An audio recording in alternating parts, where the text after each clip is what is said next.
Hello, everybody. I'm Skip Alzheimer. Welcome to the AV Geeks Lunchtime Streaming Show, where we watch old 16mm films. And that was a film that we scanned that didn't have a soundtrack. It was double perfed, and so the idea is that Cornet would add a soundtrack in another thing and marry it together, an optical soundtrack. So that's why that is. And I would love to find the soundtrack for it, and maybe we will run across it at some point. Anywho, this one is from, wow, the spelling on this is probably not, I don't know if that's right. Too many double consonants in there. I wish I had a dictionary to find out. This next film is something that we digitized for the Prelinger archive. We've been working with them to put more of their stuff online, and they've, yes. So here's some telephone etiquette, in case you were wondering. Enjoy.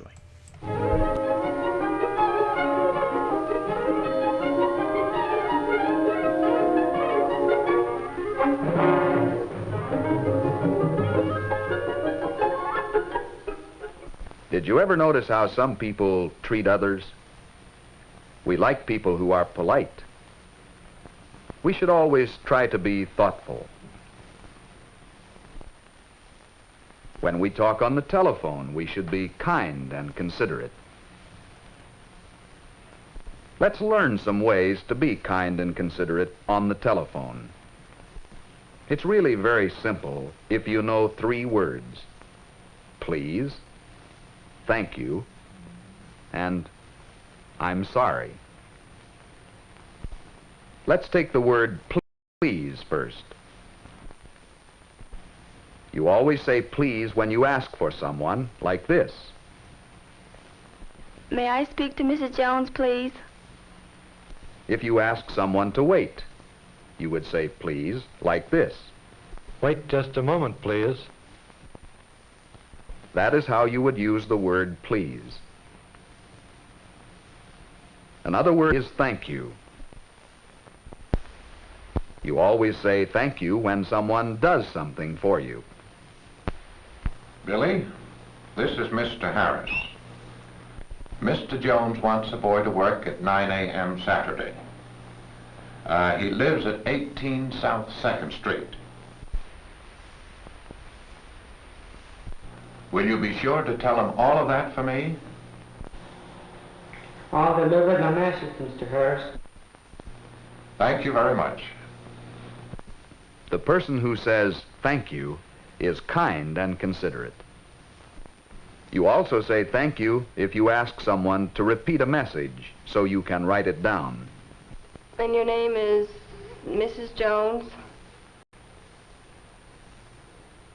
And you wanted her to call you at 1726. Thank you, Mrs. Jones. The last word is I'm sorry. You say I'm sorry when you get the wrong number, like this. Jones residence, Ralph Jones speaking. May I speak to Mr. Boville, please? No, Mr. Bovey doesn't live here. Is this 1034? No, this is 1036. I'm sorry. I must have the wrong number. Sometimes when you answer the phone, you get a hard one. Listen. Please tell Mrs. Youngcliffe that the Bridge Club won't meet at Mrs. Jurgensen's tonight, but rather at Mrs. Christopherson's, and to bring the minutes of the last meeting. In this case, you'll need all 3 magic words. I am sorry, but I did not understand you. Would you please say it again? I will write it down. When people know that you are writing, they will talk more slowly. I will see that she gets your message, Miss Johnson. Thank you. Here is another thing. Never yell into a phone. Boys dormitories, building 21, second floor. Jimmy Shorty speaking. This is Mr. Brewster.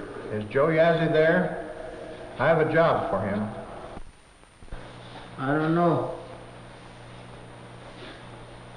Hey, Joe!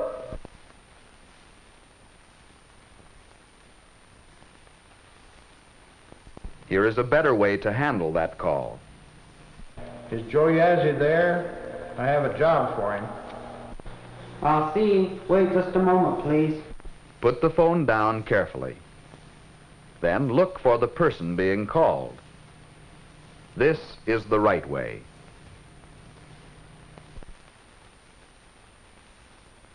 If you were working in someone's home, you would handle the call in the same way. May I speak to Mrs. Youngquist, please? Wait just a moment, please. Put the phone down carefully, then go tell the person. You are wanted on the telephone, Mrs. Youngquist. All right, thank you. Remember the 3 magic words. May I speak to Mrs. Jones, please? Wait just a moment, please. I'll tell Mr. Harris right away. Thank you. Is Mr. Smith there? No, he doesn't live here. I'm sorry. I must have the wrong number. These words are important when you are using the telephone. They will help you to be kind and considerate of other people.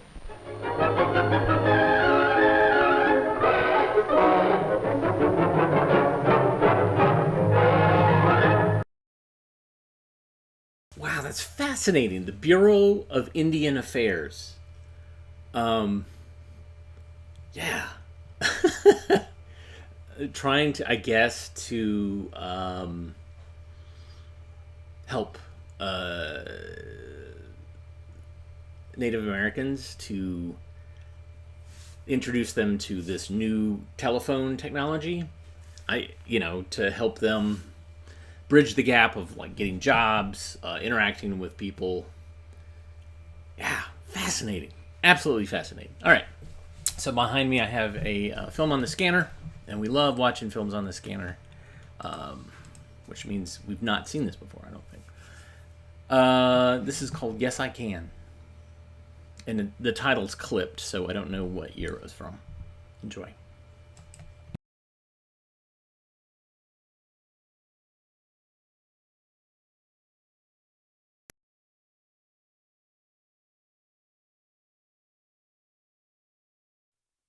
Beams together. Then once you get these things lashed up, you want to find some pine boughs or grass or bulrushes. David, you just can't go. Why not? I've been on thousands and thousands of camping trips with my mom and dad.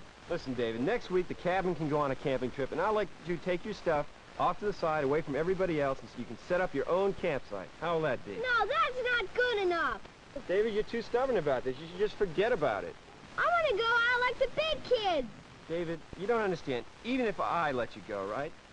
The camp director would never agree to this. And if your parents found out we let you go out by yourself, they'd just have a fit. I'm going to write my parents and ask them for permission. I think you should just forget about it. Listen, I'm going to see you guys later, okay?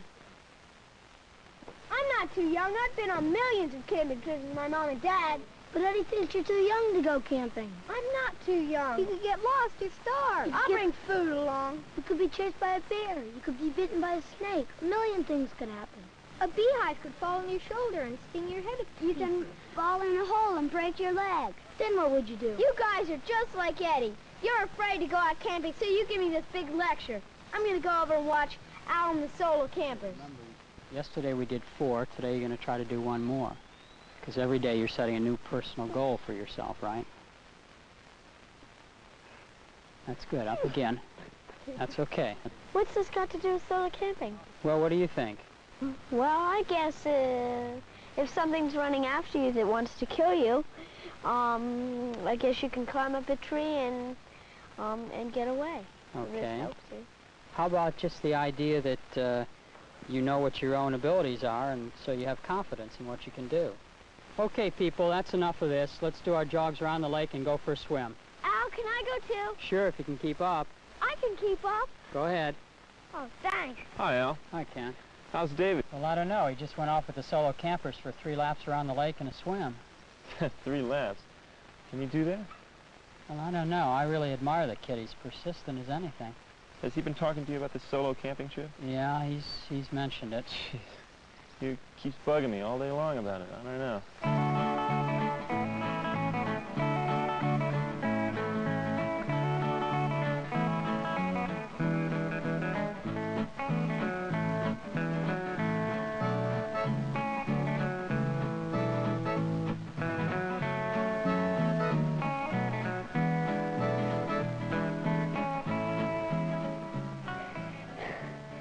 Gotta make it.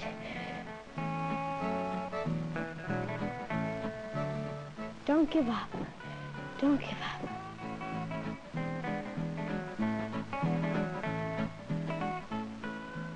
Don't give up. Gotta make it. Have to make it.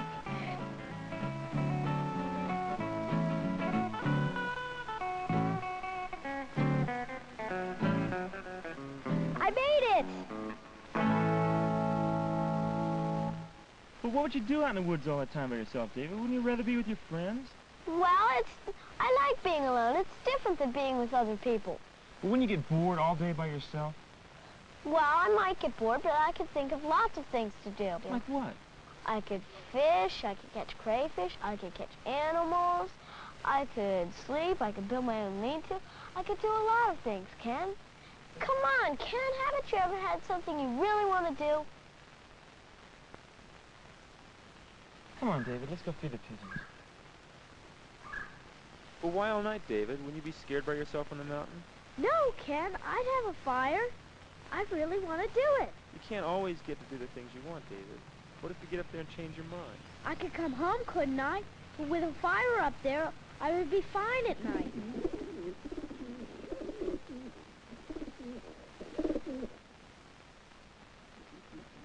Did I ever tell you about these guys, David? Well, no, you didn't. This is a racing pigeon. I raised him from when he was a little baby. He banded his legs. And we race him in races as far as 500 miles away. Wow. If you train them right, they'll come back from that far. You take them out like 5 miles the first time, 10 miles the second time. You just have to train them. I'm like one of those pigeons. What do you mean? Well, if you let me go camping, I would find my way back all by myself. David, you got a one-track mind. Here, hold him. Put your fingers through his legs. Ken, are these the kind of pigeons that can carry messages back home? Yeah, why? Because if you let me go camping, I can take one of these pigeons, and I could send a message back to you telling you that I'm okay. David, what am I going to do about you? You just won't give up. One thing we want to make sure is that enough air can get underneath so that the fire will go for you, and then once it's going, you can put your heavier sticks on it. Yeah. This looks like it might work okay. Hiya. You check these other fires. Hi, David. Hi, Ken. I just got a call from your parents. I guess you wrote them about going on this overnight. Yeah, I did. Well, they seem to think you can do it. They did? Yeah, but only for one night and very close to camp. Oh, why can't I go out like the big people do for longer? You're really determined, aren't you? Yeah. Well, I've been thinking about it. And, I don't know. Can you light a fire? You know, when you go out on a solo, you only got 3 matches. Yeah. And you have to be able to do it with those 3 or you're messed up. Well, I can do it with 1. Well, let's see. If you can light a fire with 1 match, David, we ought to let you go tomorrow.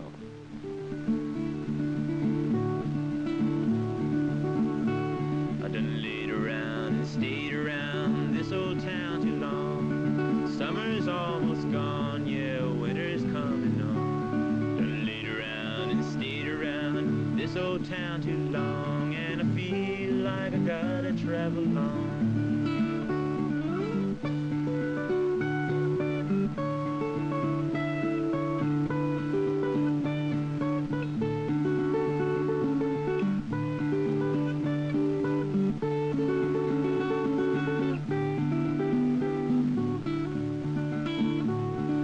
Papa rides to Johnny, but Johnny can't come home. Johnny can't come home, no, Johnny can't come home. Papa rides to Johnny, but Johnny can't come home, and I feel like I gotta travel on.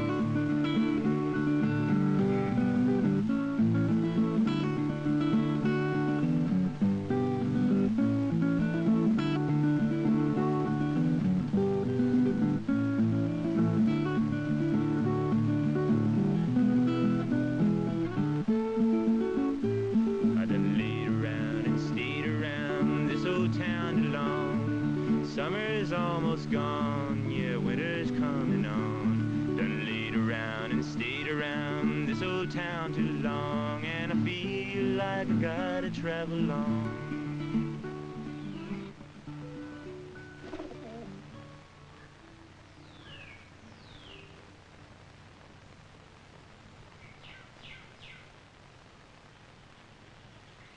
There's the camp. And I can't believe I got up here all by myself. Woo!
After supper, I gotta get a lot of wood so I can make a good fire.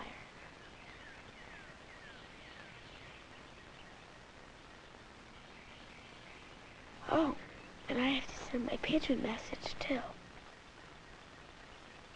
Hey, what's that? What kind of snake is that? Oh, that's just a friendly old king snake like the ones we have around camp.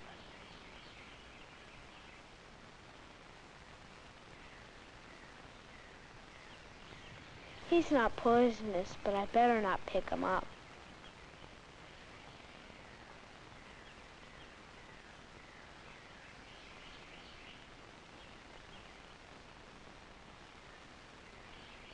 It's gonna be fun up here with a fire.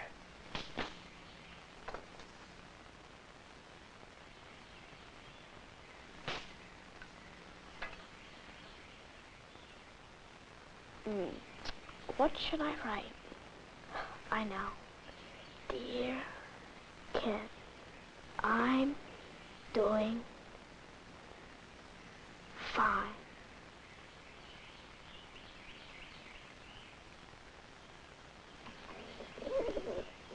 Hold still while I put this message on you. Good pigeon. Okay, hold still.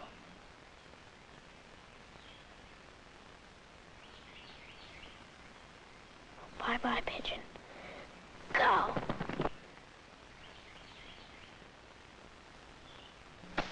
I can do this on one match.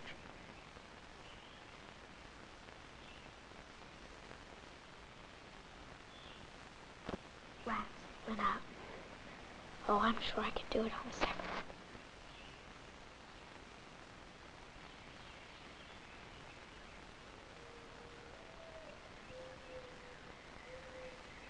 Hey, it's going.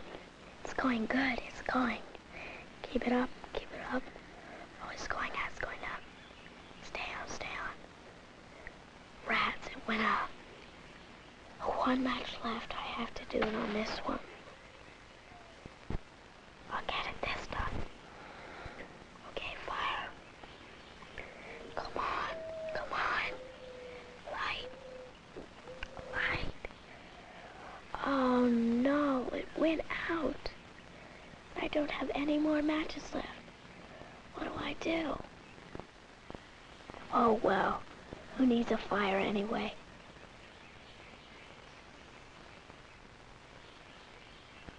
Have you ever had something you really wanted to do so bad that you decided just not to give up?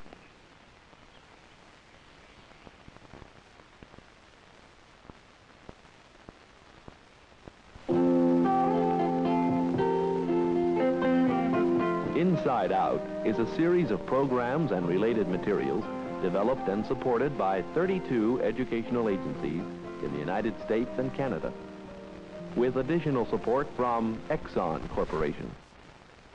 This program was produced by WNVT, Northern Virginia Educational Television, under the supervision of NIT, National Instructional Television.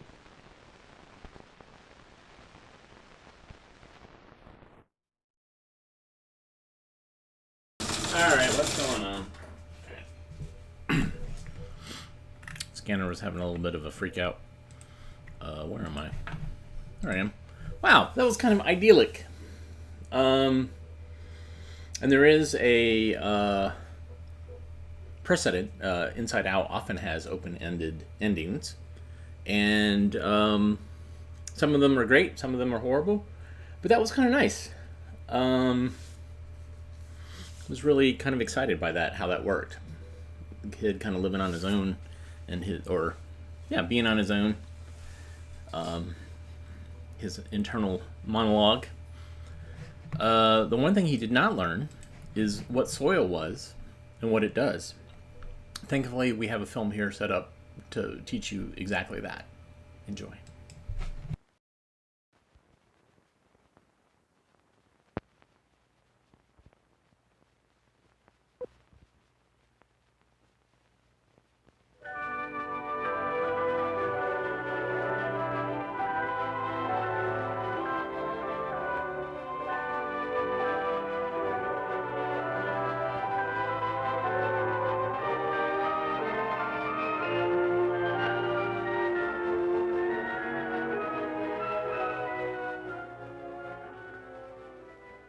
Some people call this dirt, but a better name is soil. Soil is what we usually see plants growing in. Green plants like grass. Plants like the tomato plant that supply food. Plants with colorful flowers. Even big plants. Trees.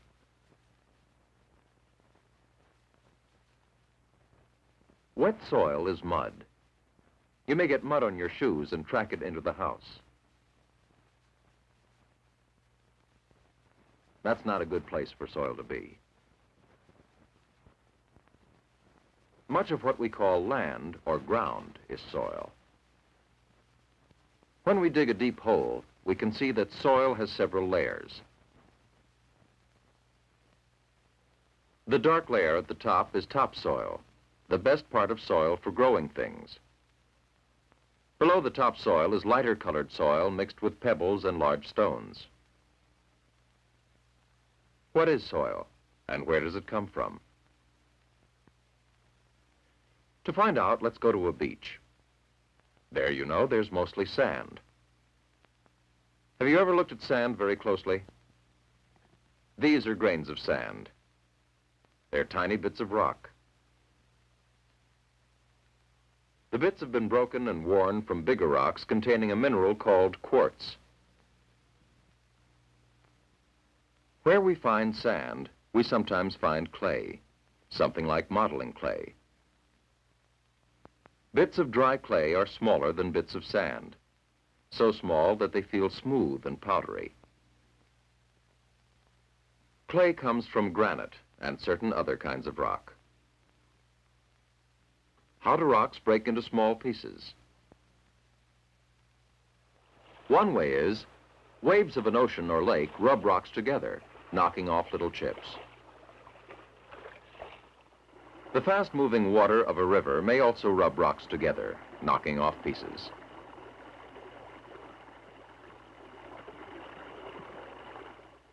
You can see how this happens by shaking stones in water for a long time. This rubs the stones together, as waves do, leaving little chips in the water, chips that have been broken from stones.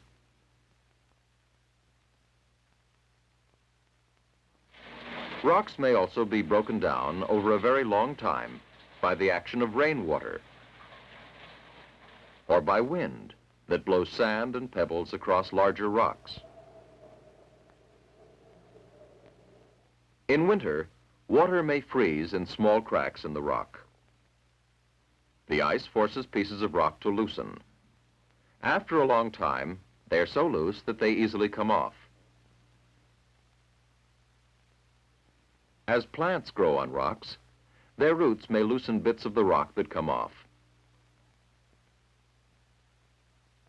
So small pieces from different kinds of rock become sand and clay. Sand and clay are parts of soil. What are some other parts? This is what is left of a leaf. The rest of the leaf has already become part of the soil.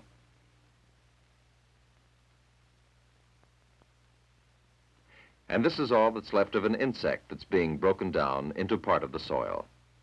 Bits of plants and animals make up the dark stuff in soil, humus. How do sand, clay, and humus get together? The wind may mix them. The action of rain may mix them. In time, grass and other plants grow. Every year, some plants die, and so do the small animals that live on them. All of this becomes part of the mixture. This happens for a very long time, until the mixture is soil. Is all soil everywhere in the world like this? Let's see. Here's a farm. The soil is reddish-brown, and it seems to have a lot of clay in it. Here's an orchard in another place. This soil is light-colored and sandy. A farm somewhere else has darker soil. It has lots of humus in it. So there are different kinds of soil made up of different mixtures of sand, clay, and humus. To grow plants in any soil, water is needed. What happens to water that falls on soil? Here are 3 different kinds of soil. Each is in a funnel, in a jar. This soil is mostly sand. When we pour water into it, the soil doesn't hold much. Almost all the water goes right through.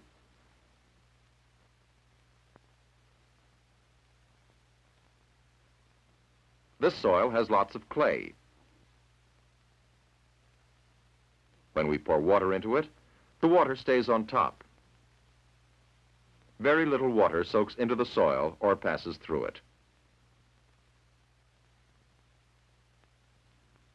This soil has lots of humus. Water spreads through it. The soil soaks up water like a sponge until all the soil is moist. In time, only a little water passes through. Which soil do you think is best for growing plants? This bean plant is growing in very sandy soil. This plant is growing in soil with a lot of clay. This plant is growing in soil with lots of humus. Though some plants grow well in sand or clay, many need soil with lots of humus. We call this kind of soil loam. But plants need more than loam to grow big and healthy. For example, these 2 plants are both growing in loam. Yet this plant looks larger and healthier than the other. Perhaps something is missing from this soil. If so, maybe we can make it good for growing plants by putting fertilizer into it. Fertilizer has important chemicals called minerals. Minerals and humus are not the only things that can make soil better for plants. Animals that live in soil may help too. For instance, earthworms. Earthworms dig holes, letting water and air into the soil. Also, when a worm eats, soil passes through its body, so worms loosen the soil. When it happens to rain, the rainwater may easily soak this loose soil. Rain can do other things to soil and to plants and animals in it. Let's see what happens to two white gloves left out in the rain, one where grass is growing, the other where there is no grass. When the rain has ended, we see that the glove left where grass is growing is clean. The other is spotted. It looks like mud, and it is. This is soil on the glove, soil splashed up by the rain. You've seen places where rain has splashed and washed away soil, and you must have noticed that there are no plants in these places. Plants help to hold soil together and keep it from being washed away. What's one reason why there are no plants here and no plants here? There are many plants here. And we know one of the reasons for this, soil. We've seen that soil is usually a mixture. In it are sand and clay, which are bits of rock, and humus, which is the bodies of many dead plants and some small animals. This is soil.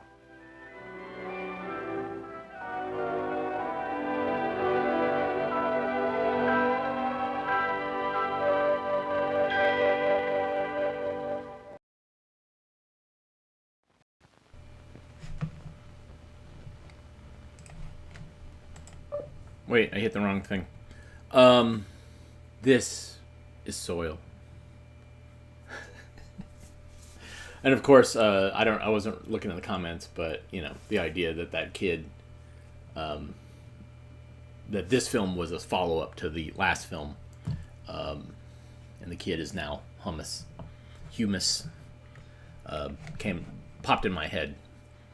Let's see. Let's learn about the brain. This has some great diagrams in it. Enjoy.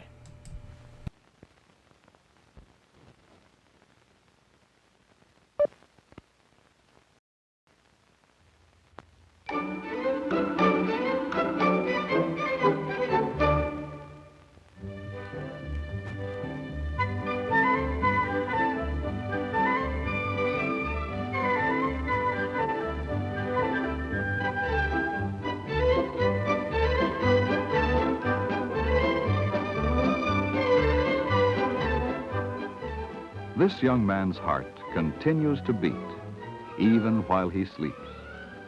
His blood pressure remains controlled. He breathes evenly, regularly. The digestion of last night's dinner continues. Arnie can hear, too. And all these internal body functions are automatically controlled by a portion of his sleeping brain. Rhythmic electrical waves have been detected that move to and from and through the human brain. When a person sleeps, they might look like this. These tiny currents are electrochemical in origin, and their pattern changes as this same person fights toward consciousness. New things are happening. Information in the form of sound from an alarm clock is arriving from outside his body, and this information must be ignored or acted upon. As Arnie becomes a little more conscious and alert, there is still a different pattern to the electrochemical signals in his brain as other portions of it begin to function. As he remembers, he was studying for a test last night before he went to bed, and that this test is today. But after we know there are electrochemical signals in the brain, what do we really know about it? A model gives a transparent inner membrane hugs the surface of the brain itself. A tough outer membrane lines the skull. and a fluid between them actually buoys the brain up and helps protect it from damaging bumps against the skull bones. Besides being well protected, the brain in an actual brain, more than 100 billion nerve cells receive stimuli, decide what to do about them, and transmit controlling signals to all parts of the body. If we cut through the center of a human brain, we can locate general areas of control. The forebrain, or cerebrum, generally controls voluntary activities. Involuntary activities are mainly controlled both by the midbrain and the hindbrain. Arnie knows that it's in the mid and hindbrain that the beat of the heart and the intake of air are regulated and the body's blood pressure stabilized. And the mid and hindbrain can control quite elaborate motor responses too, without our necessarily ever being aware of them. Arnie can study for his exam with the front part of his brain, while the back parts control the many motor responses involved in chewing. With our model once again, we can see where trunk lines of nerves connect the body with the brain. Always in pairs, many nerves carry stimuli between the various muscles and organs and the brain.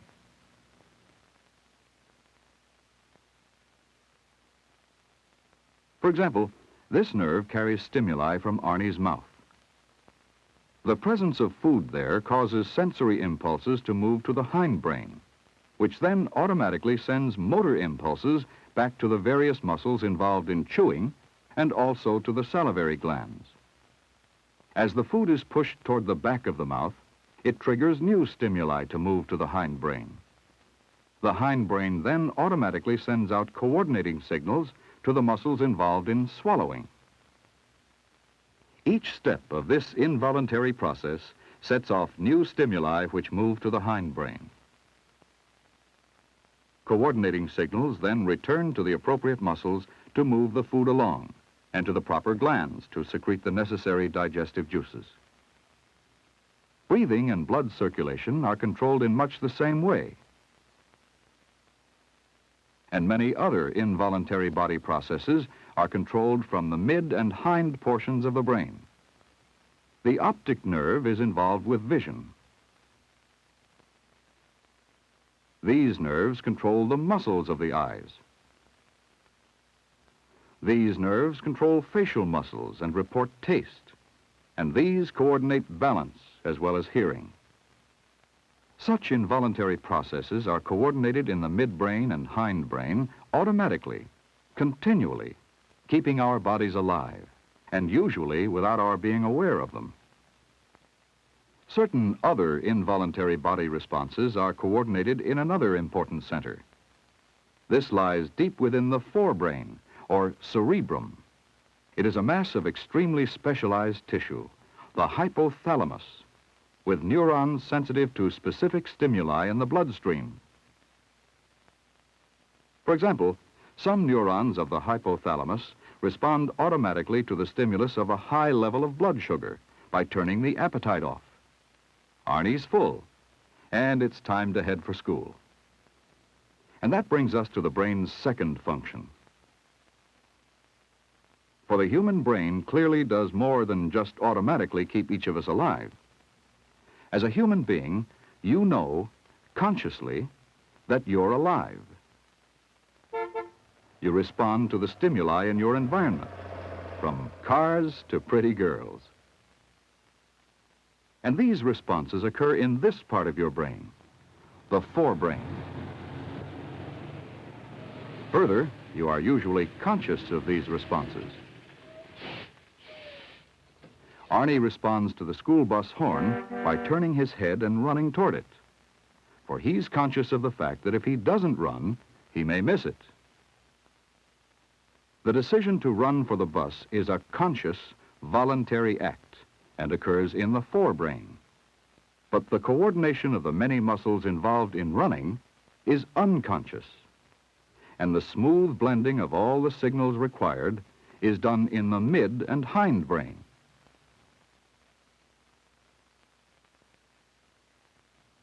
When the cerebellum of the hindbrain is damaged, as in this experimental animal, voluntary movement is still possible.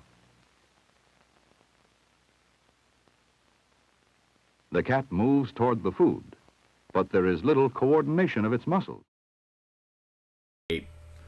All right. Yeah, we're gonna skip on that. I know some of you like cats. I mean, I like cats.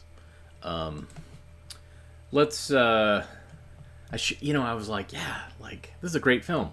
And then I'm like, oh yeah, it's about the brain and nerves, so there's gonna be some shenanigans. Let's watch this film. This is Youth Culture, World Cultures and Youth, Shao, the Acrobats, and hopefully this won't have anything that's difficult to watch. Enjoy.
My name is Shao, and I'm 16 years old. I'm a member of the Shanghai Acrobatic Team number 3, and for the next few months, we are preparing new routines for a tour of Japan.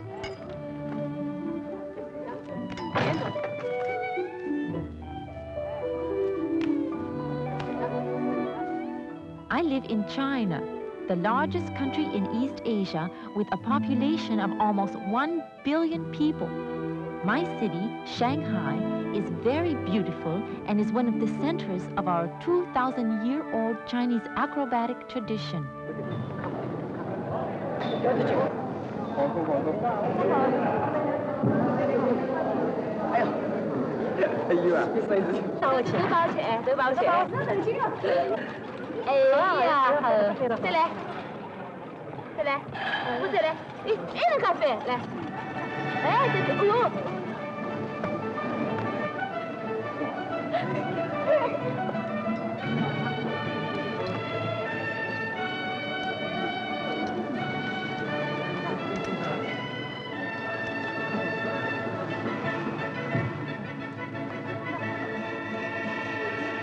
There are 47 performers, 10 teachers, and 14 musicians in our troupe.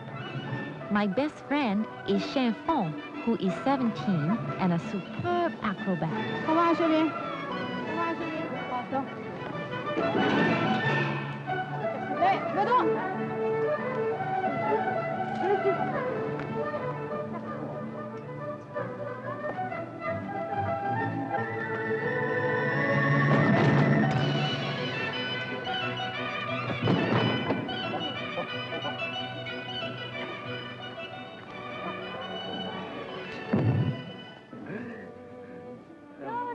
I'd like you to meet some of our team. Mrs. Zhu is our teacher and an excellent acrobat.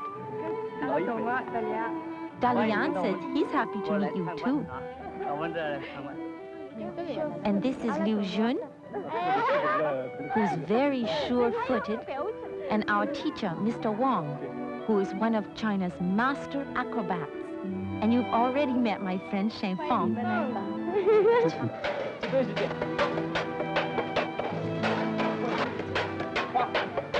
My friends Guo Ying, Qi Guo, Jun Da, and Wei Yang are 4 of the juggling wizards of our troupe. And Shou Yang and Dang Zhu are amazing foot jugglers.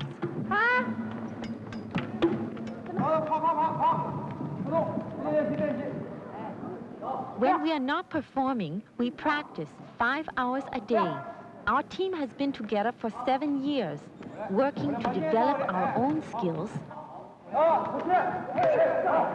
and the trust in each other needed to perform dangerous routines.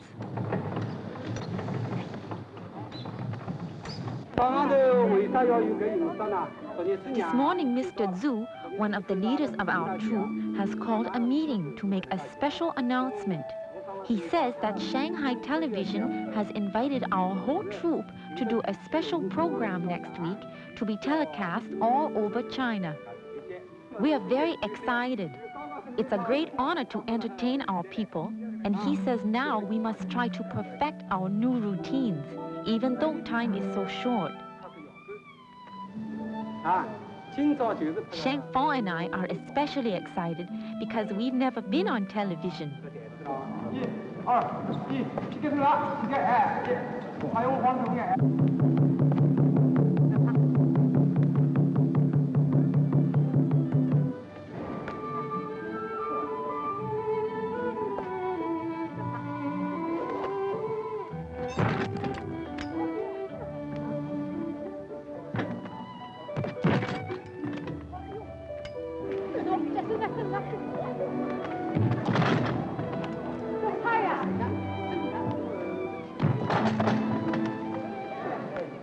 Mrs. Zhu always says that no matter how fast we fly through the air, we must keep a calm, clear image in our minds of what our bodies must do.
This afternoon, we are off, and Shang Feng and I are learning to swim. Tomorrow, I'll see my family and tell them all about our television show.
During the week, about half our troop lives in the residence. The rest stay with their families that live close by. My parents live an hour away, and Sunday is always a family day for us.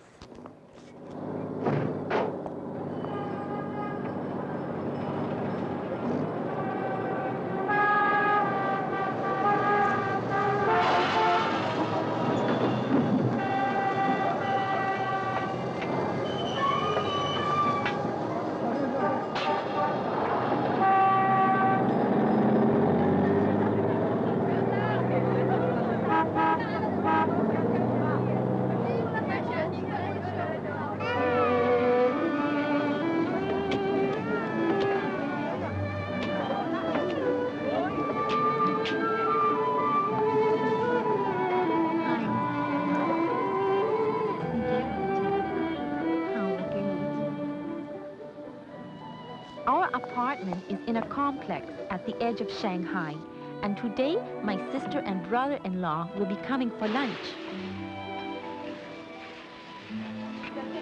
My mother, Yin Ma, is 48 and works in an electrical factory, and she's also a terrific cook. In fact, it was my mother who first noticed my interest and encouraged me in gymnastics.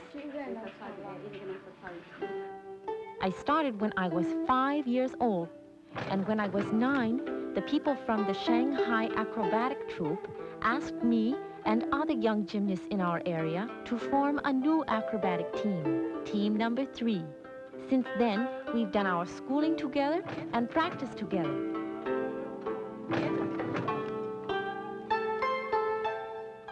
Now we've graduated and we're all working as full-time acrobats, and we've become very good friends.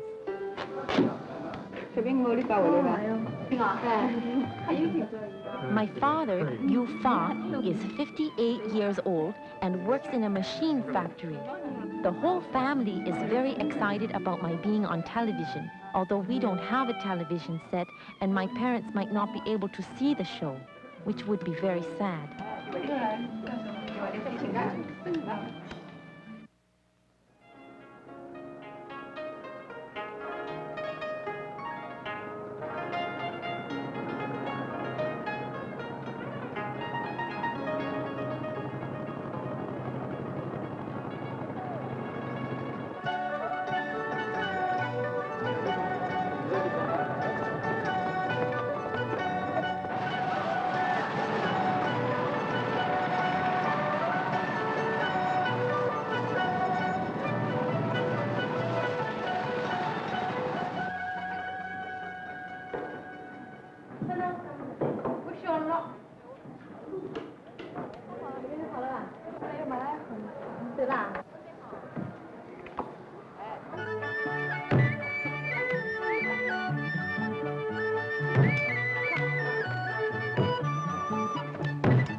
This morning, Shan Fong is working on her trapeze routine, though she doesn't think it will be ready for the show.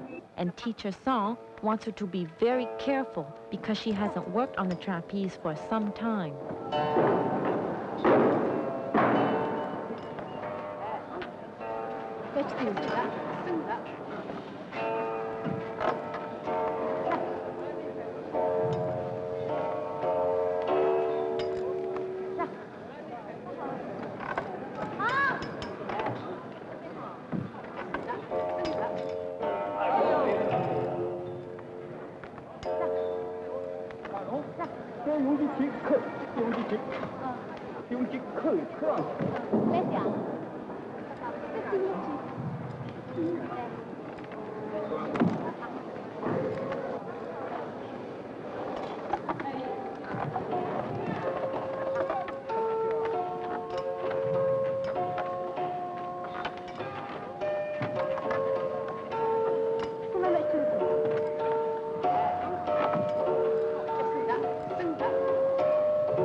morning, my Aunt Lee called to say there is a movie on today with Shan Feng's favorite star. Aunt Lee is a projectionist at the cinema, and if we hurry, we can catch the 3 o'clock show.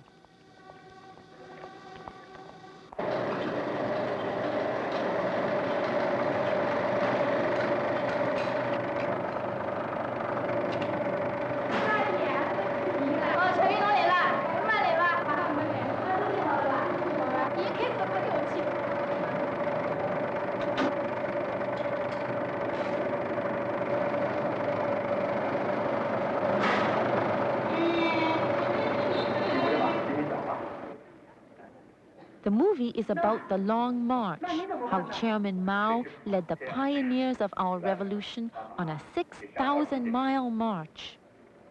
A very brave and dangerous step in the revolution that won freedom for our people.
Tomorrow evening is our television show, and this afternoon there will be a meeting to decide which new acts are ready.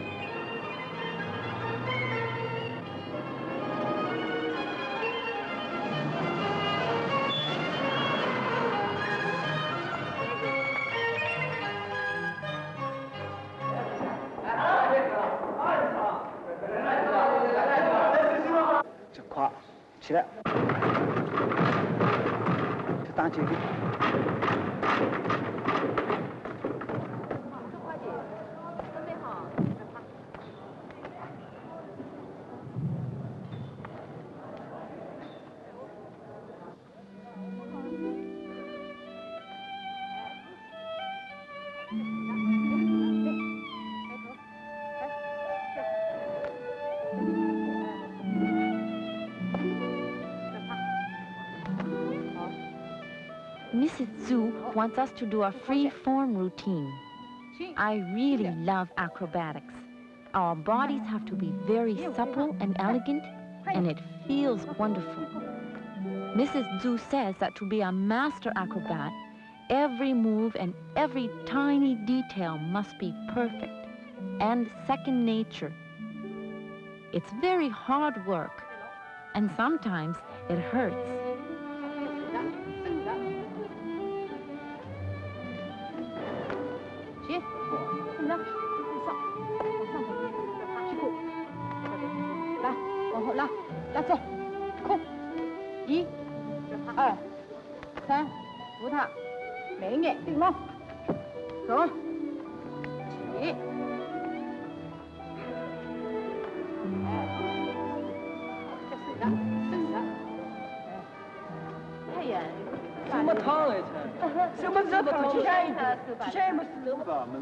Teacher Wang wants to know which of us are ready with new acts. Teacher Shao says the Mongolian lion dance is ready. They now want to know about our springboard routine. I hope Mrs. Zhu thinks we're ready. She says we've worked hard, but there are still some rough moments, and wants to know what our opinion is. Shan Feng says we can do anything. But of course we both know our new routine isn't perfected yet. Teacher Wang agrees and suggests Shan Feng does the whip routine and lion dance, and that I do the spinning plates and tumbling with Liu Zhen. 小平，干杯！为你的身体。Last night, my parents called to say they've arranged to see our television special on a neighbor's set. I'm very happy that they will be watching, and a little nervous.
pretty great. It was a nice pivot from animal that may or may not have been surgically altered to prove a point. Yeah, I've got more in that series that we've been scanning, so more of those will show up with featuring young people from around the world doing cool things. Thanks for tuning in today. Very much appreciate you letting me go a little bit over. And if you like what you saw, hit the thumbs up, hit the like button. You can donate via ko-fi.com/avgeeks or patreon.com/avgeeks. You can just also watch us on YouTube, and we're putting new stuff up, and we get ad revenue from that, and that helps pay for our storage units. So after this, I have to go set up another shelving unit because we're trying to accommodate those 1,200 films that we just got, and also trying to clear out our messy basement so we can do some renovation work and clean that up and give it a nice space to exist in. Yeah, everybody have a great rest of your Tuesday, and we will see you soon. Everybody take care.